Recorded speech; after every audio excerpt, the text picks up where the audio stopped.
నేర్చుకోండి, లక్షల్లో సంపాదించండి. Quality thought Madhapur, Ameerpet, USA. ప్రతి సినిమాకి మీరు సినిమాలు హిట్ అవ్వచ్చు, ఫ్లాప్ అవ్వచ్చు, కానీ మీరు పడ్డ ప్రతి సినిమాకి ఒకే కష్టం అన్నది అది క్లియర్గా స్క్రీన్ మీద తెలిసిపోతుంది, ఫ్లాప్ అయిన సినిమా కూడా. బట్ మీరు బాగా డిసప్పాయింట్ అయిన సినిమా ఏది? డిసప్పాయింట్ అంటే 2 సినిమాలు. ఒక సినిమా వచ్చి మనసారా. ఓకే. ఆ సినిమా ఇప్పుడు చెప్తే బాగోదు, బికాజ్ సినిమా అయిపోయింది.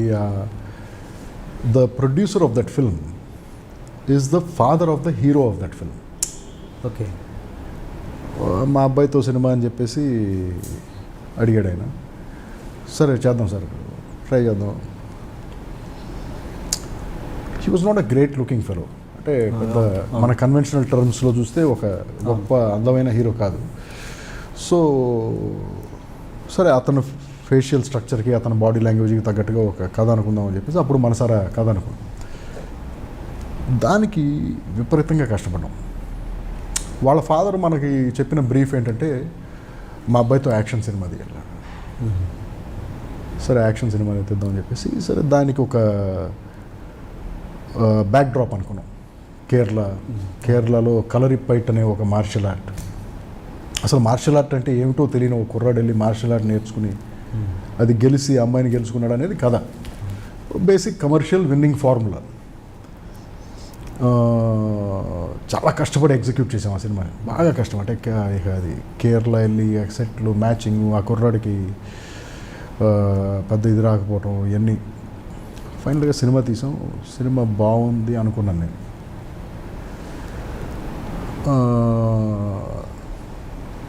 ఎక్స్ట్రాడినరీ మ్యూజిక్, ఆ సాంగ్స్ అసలు అన్బిలీవబుల్ సాంగ్స్, ఆ షూట్ చేసిన లొకేల్స్, అండ్ నాకు చాలా బాగా నచ్చిన సినిమా అది. బట్ ఆ సినిమాకి పెద్ద రిసెప్షన్ రాలే. వైజాగ్లో ఒక చోట ఒక థియేటర్లో 100 రోజులు ఆడింది ఆ సినిమా, మిగతా ఎక్కడ ఆడలేదు ఆ సినిమా. అదొక డిసప్పాయింట్మెంట్. రెండోది లడ్డు బాబు. అదే చెప్తాను. లడ్డు బాబుకి సేమ్ కష్టం. నాకు ఆ హీరోకి ఏది ఇంగ్లాండ్ వెళ్ళి ఆ మేకప్ టెస్టులు చేసి ఆ మేకప్ తీసుకొచ్చి మన వెదర్లో ఆ మేకప్ సూట్ అవ్వక పాపం అతను ఆ మేకప్ వేసుకుని ఒక 60 రోజులు యాక్ట్ చేసి ఫ్యాట్ సూట్లో లోపల ఉడికిపోతూ ఉంటుంది చేసి. నేనేమనుకున్నానంటే, నరేష్తో అందరూ స్లాప్ స్టిక్ కామెడీస్ చేస్తున్నారు కదా, ఓ మీనింగ్ఫుల్ కథ చెప్దాం. అది పెద్ద బోర్ అని డిస్మిస్ చేస్తారు. బట్ అది రాంగ్ టైంలో రిలీజ్ అయిందా అంటే, ప్రీ ఎలక్షన్ హడావుడిలో పడింది రిలీజ్. మరి అది రాంగ్ టైంలో పడిందా, లేకపోతే నిజంగానే బోరింగ్ ఫిల్మ్ అనేది నాకు ఇవాళకి అర్థమవుతుంది. ఈ 2 సినిమాలు నేనైతే ఐ లైక్ ఇట్ అండి. మంచి సినిమా లడ్డు బాబు. మరి అదే అందుకే అడిగాను, ఎందుకు ఫెయిల్ అయ్యి ఉంటుంది, మీ అనాలిసిస్ ఏంటండి? అంటే నేను ఐ థాట్ నరేష్ మీద స్లాప్ స్టిక్ కామెడీ ఎక్కువ చూస్తున్నారు ఈ మధ్యన. నరేష్ స్లాప్ స్టిక్ కామెడీలన్నీ ఫెయిల్ అవుతున్నాయి. సో మీనింగ్ఫుల్ స్టోరీ ఒక కొత్త గెటప్తో ఇస్తే ఏమన్నా అనుకుంటే, అది కూడా అది మరి అతనే బిగ్ క్వశ్చన్ మార్క్ అది. ఈ 2 సినిమాలు. ఆ సినిమా మనసారా అతనితో యాక్షన్ సినిమా తీయమని వాళ్ళ ఫాదర్ మనకి ఇచ్చిన బ్రీఫ్ ప్రకారం మనం తయారు చేస్తే, లాస్ట్లో నాతో గొడవ పెట్టుకున్నాడు. మా అబ్బాయితో యాక్షన్ సినిమా తీయమంటే నువ్వు యాక్షన్ సినిమా తీయలేదు. బట్ సార్, చెన్నై పెద్దయ్య కలిపి 19 ఫైట్లు ఉన్నాయండి ఆ సినిమా. క్లైమాక్స్ ఫైటే 10 రౌండ్స్ 16 నిమిషాల ఫైట్ అది. మరి యాక్షన్ సినిమా. బట్ లక్కీగా ఆ సినిమాకి బెస్ట్ యాక్షన్కి నంది అవార్డు వచ్చింది. సో అట్లీస్ట్ నేను సేఫ్ అనమాట. ఏది యాక్షన్ సినిమా, ఇది యాక్షన్కి నంది అవార్డు వచ్చింది. సో లైక్ దట్ ఈ 2 సినిమాలు చిన్న సినిమా రిజల్ట్ ప్రకారం ప్రొడ్యూసర్తో డిస్ప్యూట్స్ వచ్చాయి తర్వాత.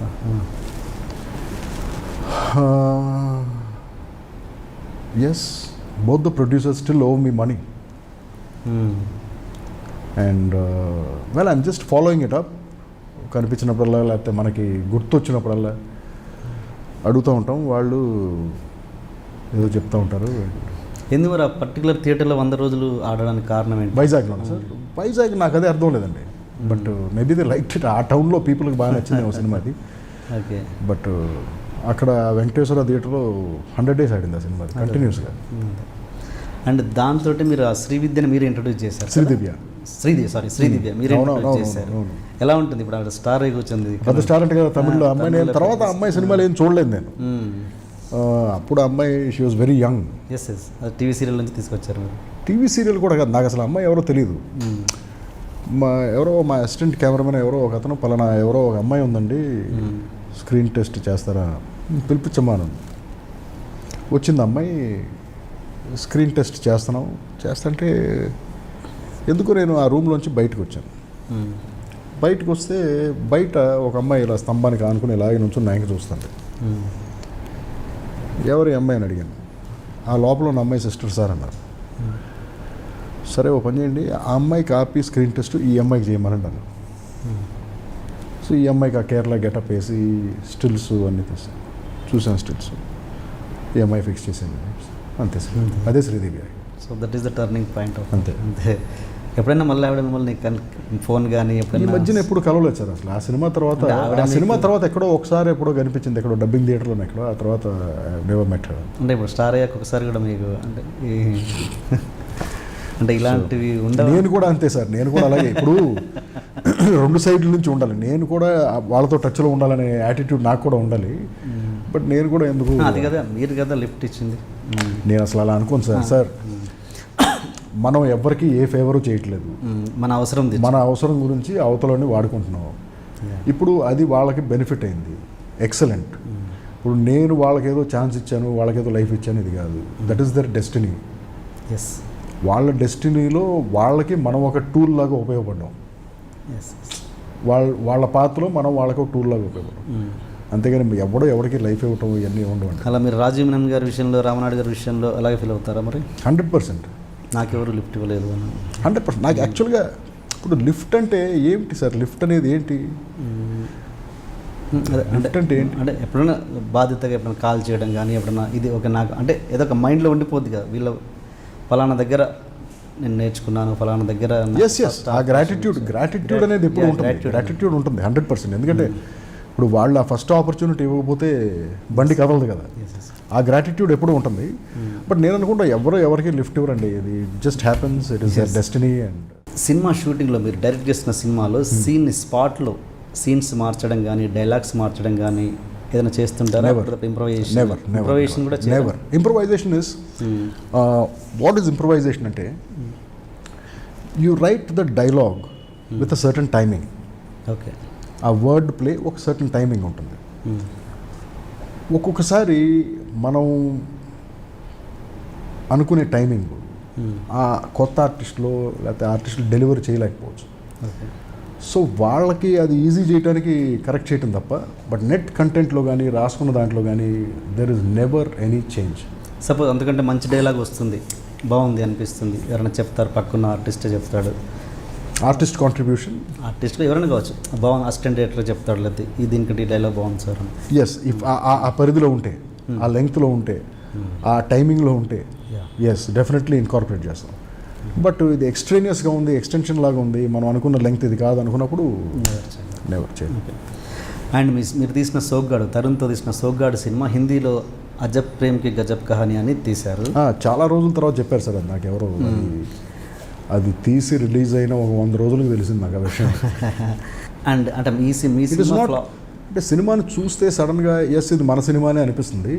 బట్ వాళ్ళు కొన్ని సటిల్ చేంజెస్ చేశారు. ఏదో లాస్ట్లో క్లైమాక్స్ని బాగా కమర్షియల్ క్లైమాక్స్ లాగా కమెడియన్స్ విలన్స్తో చేశారు. ఎక్కడ అనుకుంటారు మీ సినిమా ఫ్లాప్ అయింది, ఎక్కడ మంచి హిట్ అయింది, ఎక్కడ దాన్ని ఎలా అనలైజ్ చేస్తారు? ఎందుకు అక్కడ హిట్ అయింది, ఎందుకు ఇక్కడ ఫ్లాప్ అయింది అని? సోగ్గాడు we made on a budget of 2.75 crore, I think.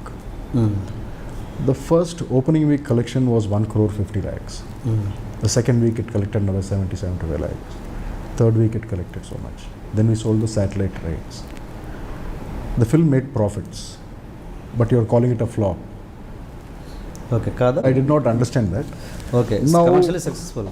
Yeah, it's a commercially successful film, and on satellite, on TV, I think it was played 1 million times, and MaTV made a lot of money on that. It's a decent film.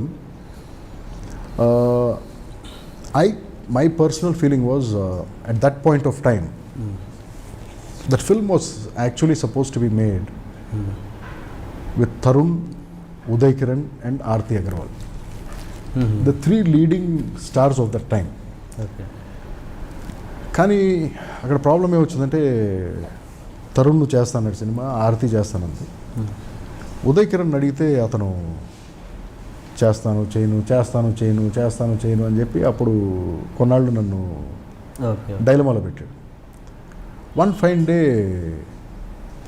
చేస్తానన్నాడు, మెడ్రాస్లో కనిపడి చేస్తానన్నాడు. నేను ఇక్కడ సురేష్ బాబుకి phone చేసి, sir Uday Kiran చేస్తాన్నాడు sir ఆ character, మిమ్మల్ని వచ్చి కలుస్తాడు రేపు 8 o'clock అంటే. ఆయన మాల వేసుకుని కూర్చొని ఆయన వచ్చాడు.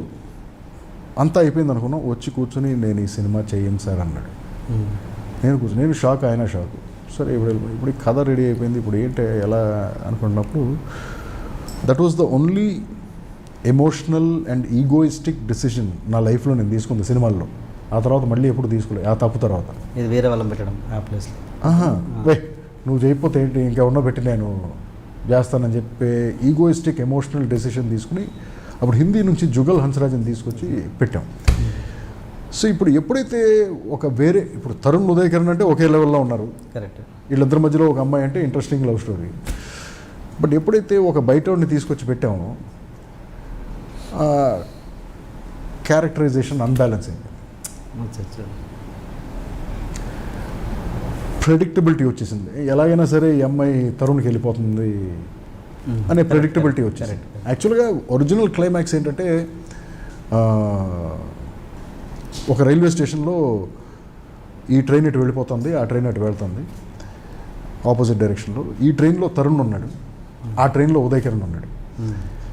ఈ అమ్మాయి పరిగెత్తుకుంటూ వచ్చి తరుణ్ దగ్గరికి వచ్చి, నో ప్లీజ్ నా అది ఇదంటే అతను లేదు పిచ్చిదనా, నీ ఫస్ట్ లవ్ అతను ఉదయ్ కిరణ్, నేను మధ్యలో వచ్చి నీకు హెల్ప్ చేశాను అంతే. So don't think this is love, I may like you and all that. And కళ్ళ నీళ్ళు పెట్టుకుని పెడితే అతని దగ్గరికి పరిగెడుతుంది. అతను అంటాడు, yes I'm your first love, కానీ లైఫ్లో నీకు అతను చేసినంత నేను చేయలేను. I can't do so much for you, I don't have that capability. నాకంటే నేను లైఫ్లో అతనే బాగా చూసుకుంటాడు, అతని దగ్గరికి వెళ్ళమంటాడు. సో ఎక్కడికి వెళ్ళాలో తెలియక మధ్యలో కూర్చొని ఏడుస్తూ ఉంటుంది అమ్మాయి. ఈ ట్రైన్కి కోతపడింది, ఆ ట్రైన్కి కోతపడింది, 2 ట్రైన్లు వెళ్ళిపోయినాయి. ఈ అమ్మాయి ఏడుస్తుంటే ఆ అమ్మాయి ఫేస్ ముందుకి ఒక గులాబీ పువ్వు వచ్చింది. మీరు ఎవరు అనుకుంటారు? తరుణ్ అవ్వచ్చు. ఇది last shot of the film. ఇక్కడ దాకా ఉండేది సినిమా. బట్ ఎప్పుడైతే ఈ ప్రెడిక్టబిలిటీ వచ్చేసిందో సినిమాలో, కంపల్సరీగా క్లైమాక్స్ మార్చాల్సి వచ్చింది. అది నేను చేసిన తప్పు, అంటే అందరం కలెక్టివ్గా చేసిన తప్పే, మేమందరం అనుకునే చేసిన తప్పు. సో ఎప్పుడు అలాంటి ఎమోషనల్ ఈగోయిస్టిక్ డెసిషన్స్ తీసుకోకూడదు. కష్టమైన నష్టమైన ఉదయ్ కిరణ్నే పర్సూ చేసి అతనితోనే ఆ వేషం వేయించి ఉండాలి, లేకపోతే సినిమా తీసి ఉండకూడదు. Then why don't you try for another Telugu guy? ఆ టైంలో వీళ్ళిద్దరే ఫామ్లో ఉండి యంగ్ ఆడియన్సెస్కి దగ్గరలో ఉన్న హీరోలు వీళ్ళిద్దరే అప్పుడు. అండ్ మీ పర్సనల్ విషయానికి వస్తే, మీరు ఒక తల్లి లేని బిడ్డ, అండ్ మీ చలపతిరావు గారు ద బెస్ట్ ఫాదర్ అని చాలామంది నోట్ల నుంచి నేను విన్నాను. అంటే ఆయనతో మీ అటాచ్మెంట్ ఎలా ఉంటుంది సార్? ఒక ఫాదర్గా మీ అటాచ్మెంట్ ఎలా ఉంటుంది? అటాచ్మెంట్ అంటే ఎలా ఉంటుంది అంటే, ఓకే మీ అటాచ్మెంట్ చెప్పండి, అంత ఎలా ఉంటుంది? You are very jovial are? అలానే కాదు. See when you're a baby, your attachment with your parents is different. మనం టీనేజర్గా ఉన్నప్పుడు మన పేరెంట్స్తో మన రిలేషన్షిప్ వేరేలాగా ఉంటుంది. మనం అడల్ట్ అయ్యి మనకు ఫ్యామిలీ వచ్చిన తర్వాత మన రిలేషన్షిప్ మన పేరెంట్స్తో వేరేలాగా ఉంటుంది. అంటే ద రిలేషన్షిప్ తగ్గుతుందని కాదు, the relationship మెచ్యూర్స్ and goes through different levels. So right now I have a family of my own, I have my kids, I have my father. So it is just as normal as anyone else. రోజు మాట్లాడుకుంటాం, మంచి చెడు మాట్లాడతాం. నేను చేసేదేదో ఆయనకి చెప్తూ ఉంటాను, ఆయన చేసే పనులు ఏవో నాకు చెప్తూ ఉంటారు. జస్ట్ షేర్ ఇన్ఫర్మేషన్, అంత మించి. కానీ ఒకళ్ళ మీద ఒకళ్ళు పడిపోయి వాటేసుకుని ఇలాంటి టైప్ ఆఫ్ రిలేషన్షిప్ అది కదా. It is a very mature understanding relationship. And for more videos, please subscribe to iDream. Please subscribe to iDream. Please subscribe iDream. And please subscribe to iDream. For more videos, subscribe to iDream. please like, share and subscribe to the channel. Congratulations, iDream. Subscribe to iDream. Subscribe to iDream. So subscribe to iDream Media. iDreamకి iDream team అందరికీ huge congratulations. Please subscribe iDream Media. Please subscribe to iDream. Subscribe iDream. Please subscribe to iDream. iDream అంటే నా కళల channel subscribe చేసుకున్న నోరు తిరుగుతలేదు, మీరైతే గంట గుర్తు కొట్టండి. For more such videos, please subscribe to iDream. Subscribe to iDream. Please subscribe to iDream. Please subscribe iDream Media. Please do subscribe to iDream. Please subscribe to iDream Media. For best entertainment and information, please subscribe iDream. And don't forget to subscribe to iDream.